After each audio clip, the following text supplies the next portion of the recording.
The Indiana Hoosiers have made massive additions to the transfer portal so far, and I think their roster has become top 5 in the Big Ten.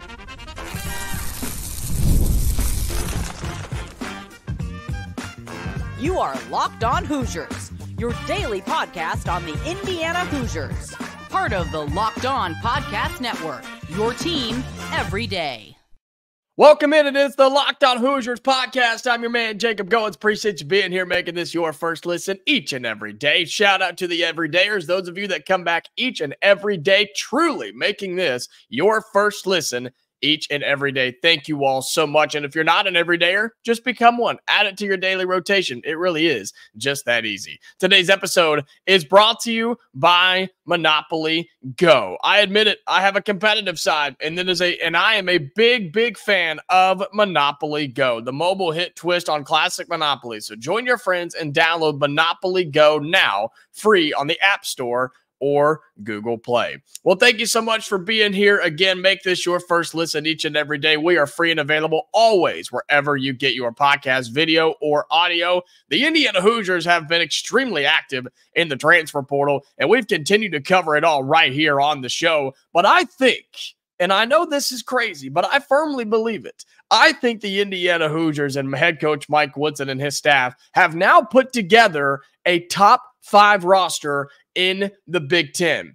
And I don't think we're done. We're talking about that today on the show, plus other visits that are already scheduled. Some guys we've talked about, some guys we have not, so be sure you hang around for that. And want to talk a little bit about how the NBA playoffs have started and how Trayce Jackson-Davis, former Indiana Hoosier, his rookie season has come to an end. So that's all on the show today. And again, thank you so much for making this your first listen each and every day. The Indiana Hoosiers have added 2 of the best players through the transfer portal so far. The Washington State transfer, Myles Rice, and also Arizona transfer, Oumar Ballo. Rice was, I think, a consensus top 20 player in the transfer portal. He was a very sought-after guard. He's extremely talented, a game manager, a true point guard, in my opinion. And then Oumar Ballo was legit the number 1 player in the transfer portal. And the Hoosiers got them both. And I think when you start looking at those 2 guys and what they're going to bring, plus the guys that are coming back and the freshmen you're bringing in, I really do believe that this roster could be a top 5 roster in the Big Ten. Do I think we're going to be a top 5 team? I don't know. I think we have a long way to go before we can really start to say that in particular. But roster-wise, yeah, I absolutely think we're going to be a top 5 roster, because even with those 2 additions to the portal, I don't think we're done. I think we have more guys that we're going after. I know we have more guys we're going after, and I think we have more guys that we're going to land. And that means we're only going to get better as a roster and as a team. And it's funny because I told you all year long, I told you going into last year, I really liked our roster. I really liked how it fit. I liked the talent. I thought there was a lot of potential on last year's team. And it just didn't pan out like we thought it was going to. It is what it is. That's last year, old news. This year, the roster is going to hopefully look a lot different. Not completely, because you still bring back guys like Malik, Reneau, and Mackenzie and Mgbako, and Trey Galloway, all massive pieces to this team. To the games that this team won a year ago, they were a big part of that. And I think to the games that this team's going to win this year, they will be a huge part of that. I mean, you're talking about at least two starters in there with Malik, Reneau, and Mackenzie and Mgbako. So those guys already, I mean, Mgbako was one of the best freshmen in the country this past year when it came to his offense, as he was really getting better down the backstretch of the season. Malik Reneau, I mean, he's an all Big Ten type of player, and I think he could only get better if he gets some more help around him. Plus, you start talking about Myles Rice, who I think is going to come in and be your starting point guard immediately. The Hoosiers are already looking for another shooting guard, so Trey Galloway will more than likely come off the bench. I think that's the smart move there. And then you bring in Oumar Ballo, your starting center, the number one guy in the transfer portal. How could your roster not get better than what it was a year ago? And you start comparing around the Big Ten. We've definitely brought in the best talent so far from the portal. And there's some big names that are no longer going to be in this conference. And I know there's a couple of new teams and it's going to look a little bit different, but I'm not worried about the teams from out west just yet. I think we have a top 5 roster, and I think we've got it right now with those 2 commitments plus Bryson Tucker, the freshman. Yes, the freshman coming in that people continue to forget about. I know it was a late addition. I know it was a little bit of a weird timing and a weird situation for him to all of a sudden decide he wants to go to college and then, yeah, end up here in Bloomington. But hey, it's untraditional, but we'll take it. I'm not worried about it, and you shouldn't be either. We're forgetting how talented and raw he's going to be. But I say raw because he's going to be a work in progress, I think. He's going to be extremely good. There's no doubt about it. But the Hoosiers are going to have to work on that a little bit. They're going to have to allow him to get comfortable, same way we saw with Mackenzie and Mgbako. But you bring a guy like that in on top of what you're bringing in through the portal and on top of what you're bringing back on this team, man, this is a really good roster. It's a really, really impressive team that Mike Woodson and the staff are putting together. And as I mentioned, I don't think we're done. I think we're getting a couple of more guys to come in on this team. I think we're still looking for another starting shooting guard. I think we could possibly be looking for a stretch 4 that could maybe not start, but see some significant playing time. And then you start bringing into question, okay, who are the starters, but then how much are they actually going to play? Is this going to be a 7, 8, 9 person deep team, or are we just going to have 5 or 6 and play them all the time? I don't know. We're going to find out. I think it depends on who we get in the portal, but I really like this roster. I think it's competitive. I think it's balanced given what we're going after to fill the rest of the spots on the team and fill in some of those gaps that we need to. I think it's a competitive roster. And I hope that bringing in some of these newer guys and these fresher guys and these ones that have played Power 5, Power 6 basketball allows you to be competitive, allows you to get some of those wins, those close wins that we didn't have a year ago. I hope it allows you to avoid some of those blowouts that we had and some of those embarrassing performances we had on the road or shoot, even at home at sometimes. I mean, we let some bad teams come in here to Bloomington and beat us last year.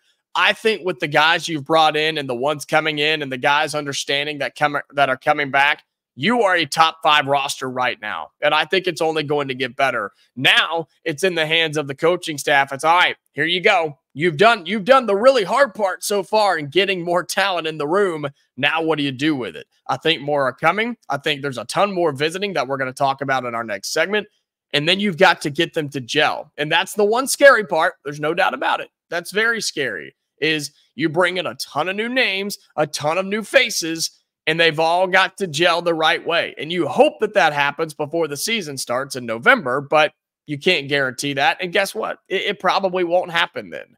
But that's what non-conference play is for. You bring it in, you play all these tough games, you play in these tournaments, you play in these big-time matchups, and you try to figure it out then before Big Ten play starts. And I think the Hoosiers can do that. And I think the roster, the talent is going to be there once again. I think it's better than last year's team already, and we're not done. That gives us a big chance for a bounce back year for 2024 and 2025. Indiana basketball crushing it in the transfer portal right now. And already I think they have a top 5 roster in the Big Ten. Well, coming up on Locked On Hoosiers, we'll talk about some more of those guys who are taking visits. I've told you about some. There's some new names that we need to highlight as well. We'll give you the dates. We'll give you the information, how they would fit on this team, and kind of where we stand on all these guys. That's coming up next on Locked On Hoosiers.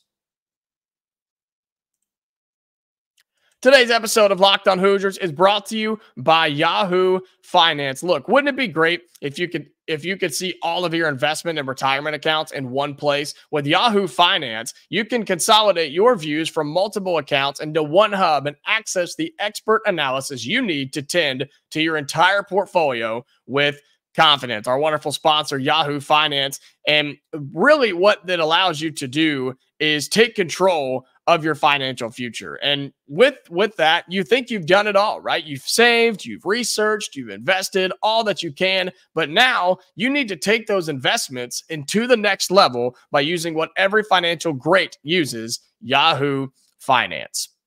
They are the #1 finance destination, producing a holistic look at the financial news cycle, including breaking news, original editorial perspectives, analyst ratings, independent research, customizable charts, and so much more. And with a community of over 90 million users each month, their real strength is helping you on your way to financial success. For comprehensive financial news and analysis, visit the brand behind every great investor, YahooFinance.com. That the #1 financial destination, YahooFinance.com. That's YahooFinance.com.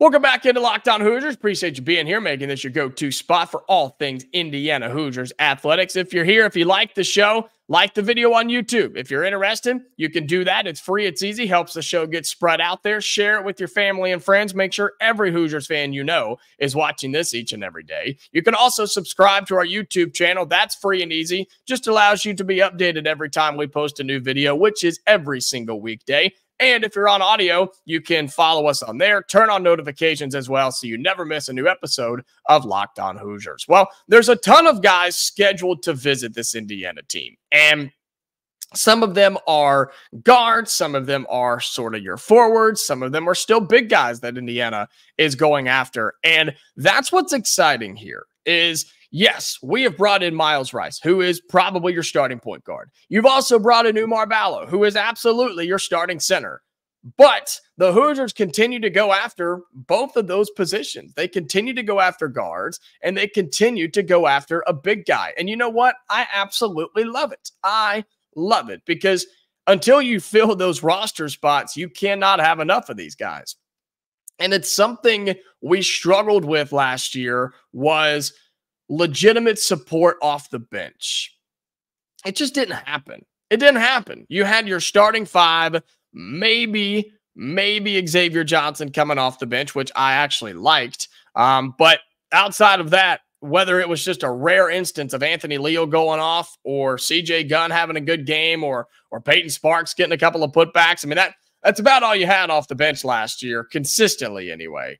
I think that problem is trying to be avoided right now by this coaching staff. And all it takes is to look at the visitor list after two guys have committed.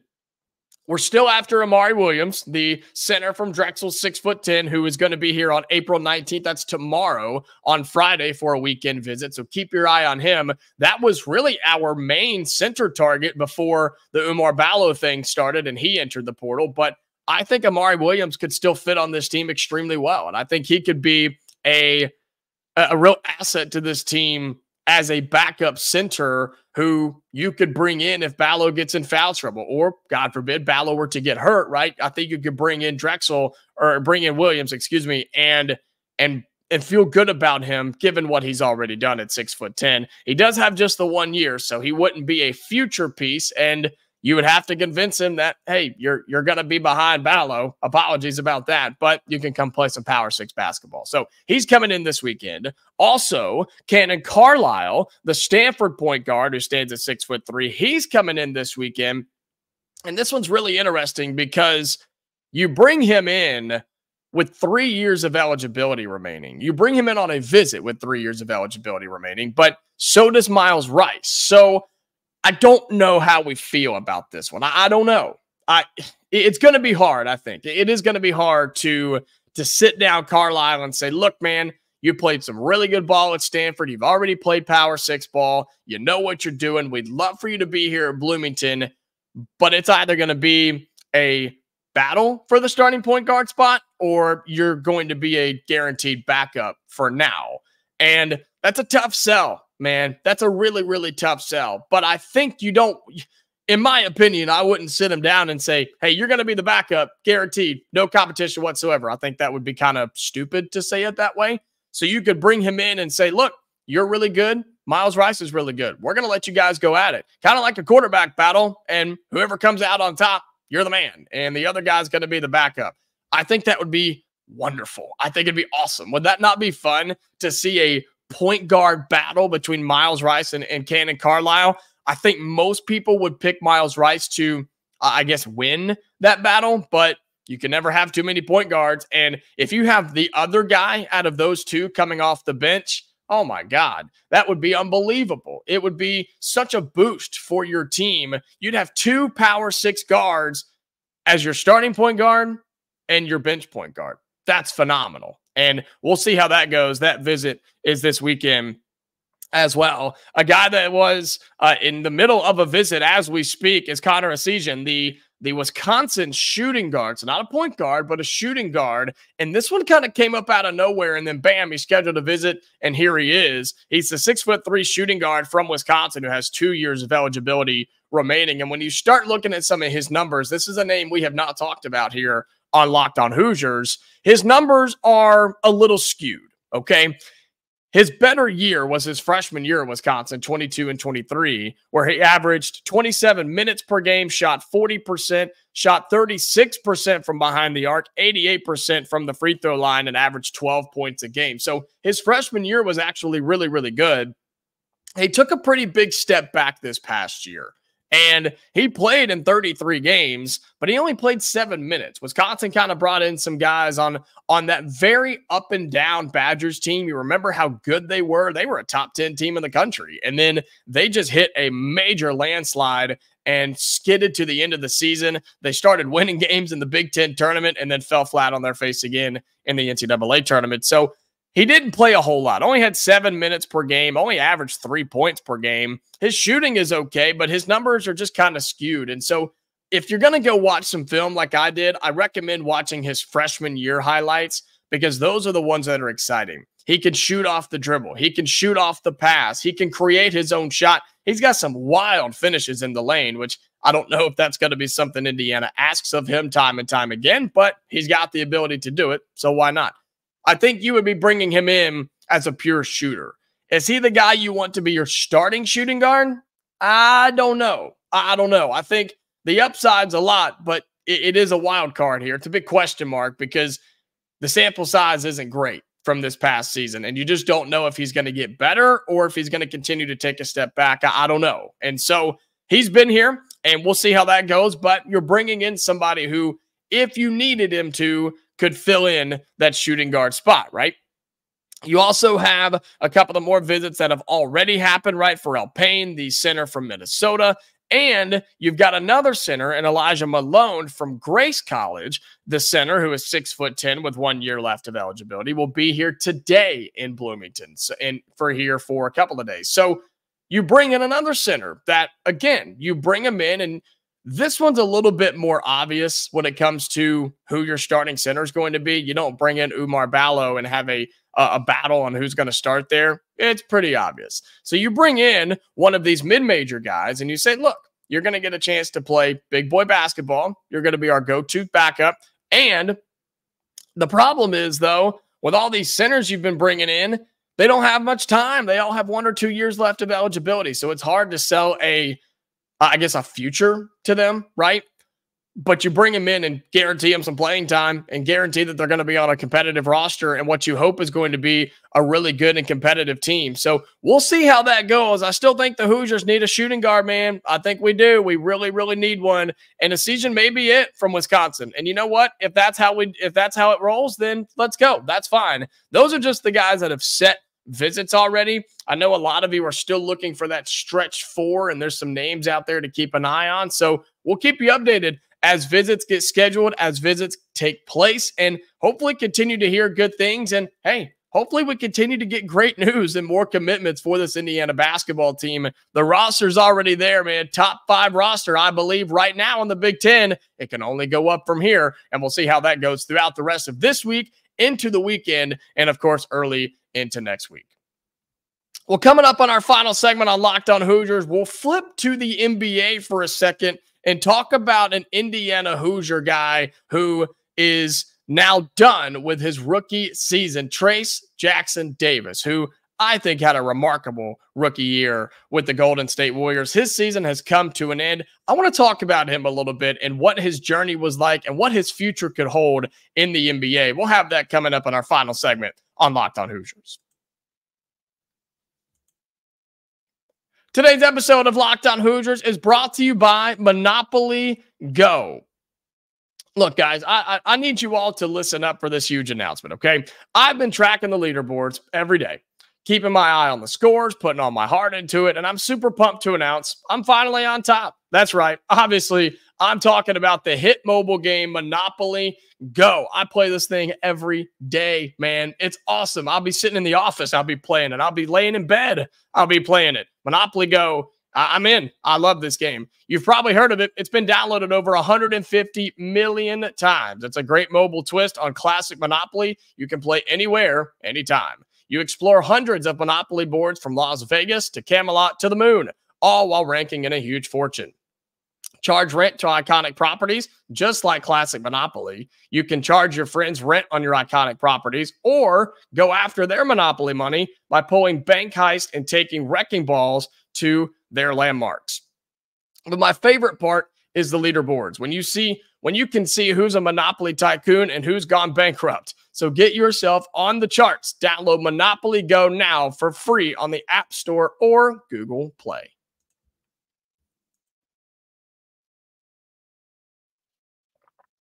Final segment here on Locked On Hoosiers. Appreciate you being here. Again, make sure you like the video on YouTube. Subscribe to our channel. That way you don't miss a new episode. If you're on audio, you can follow it on whatever platform you're on. Spotify, Apple, Google, doesn't matter. You can follow us there. Turn on notifications so you never miss a new episode. Well, we have not talked about this guy a ton, but I wanted to highlight him a little bit because he's no longer an Indiana Hoosier, and he always will be, but he's no longer playing here. He's playing in the NBA, and he got drafted 57th overall and has been playing his rookie season with the Golden State Warriors. And Trayce Jackson-Davis was one of those players who, of course, dominated the college game and was one of the greats in the college game during his years here. But then he went to the NBA, and there were a lot of question marks. I'll be honest, there were some concerns from a lot of people of, would his game translate to the next level? Would he be able to be an impact type of player for an NBA franchise? And when you get drafted and you end up playing for the Golden State Warriors, that's a major, major organization in the NBA. I mean, that's been the dynasty of the last 10 years. And some people are saying it's over now, which is crazy. And I kind of believe them. But you get drafted to one of the top 5 organizations in the National Basketball Association. So it can't be all bad, right? You're playing with Stephen Curry and Klay Thompson and Draymond Green. Like, you're playing with multiple-time NBA champions. But his game was a little bit different for that Warriors team. But I think he had a fantastic year. I really do. Averaged 8 points a game, 5 rebounds, 1 assist, and 1 block per game, and logging 16 minutes per game. He started in 16 games, played in 68, and he shot 70% from the field. 70% from the floor in the NBA. That's insane. I believe that ranked 4th in all the NBA amongst players who shot it 175 times at least. And that's incredible, man. That's something to really be proud of. I mean, in the NBA, where I know they don't play the best defense at times, but there's still some really good players in there that have unbelievable athletic ability, and you shoot it 70% from the floor. Our guy, Trayce Jackson-Davis, had a heck of a year. And you saw him start in the playoff game the other night, the play-in game against the Kings, where the Warriors didn't play well and they got smacked and the season was over. Now, he did not play good in that game, unfortunately. He got the start, and he didn't play very long, and then they put Jonathan Kuminga in, and that was pretty much all she wrote on that. But it's nice to see, though, that Steve Kerr, a Hall of Fame coach, can see the potential in Trayce Jackson-Davis and can at least see and have the trust in him. He started him in the biggest game of the year, in the play-in game for the 9-10, so the winner had to win to move on. The loser was out. And the Warriors fell short, so their season is done. But he got the start. That's a huge deal. That's a massive accomplishment for him. And now what is interesting is what the future of the Golden State Warriors looks like. Because, look, I think their dynasty is probably over, which is so insane because that's the era that I grew up was watching that team win championships with Curry and Thompson and Kevin Durant. And that's all gone now.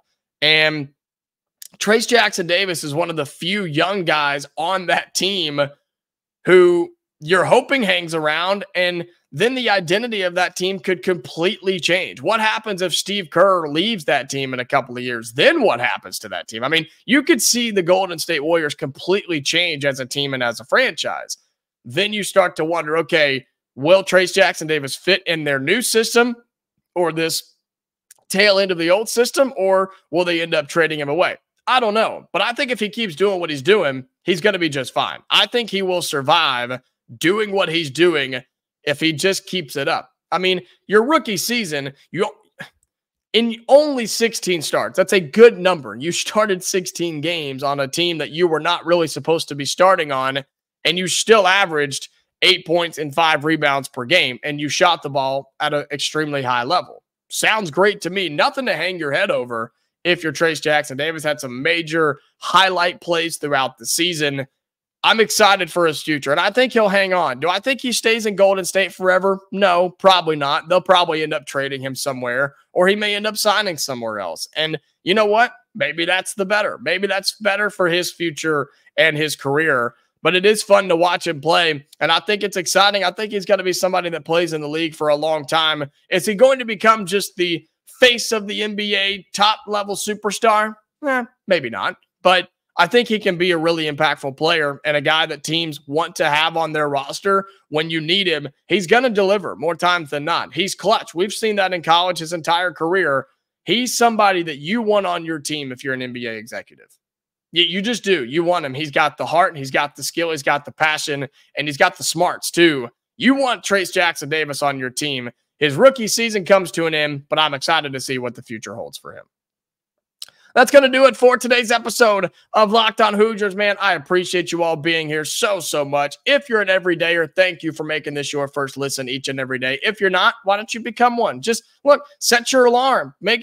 Put this in your routine every day. Just listen or watch to Locked On Hoosiers, and your life will be better. I don't know. It's what they say. Be sure you like the video on YouTube. Subscribe to the channel as well. We're pushing towards 2,300 subscribers, and you can be a part of that. If you're on audio, follow us there. Subscribe on there as well. Have a great Thursday. We'll be back tomorrow for the Friday edition of the show. More news and updates from the portal. Plus, again, you just never know what's going to happen between now and then. Until then, Hoosier fans, stay safe, and I'll talk to you later.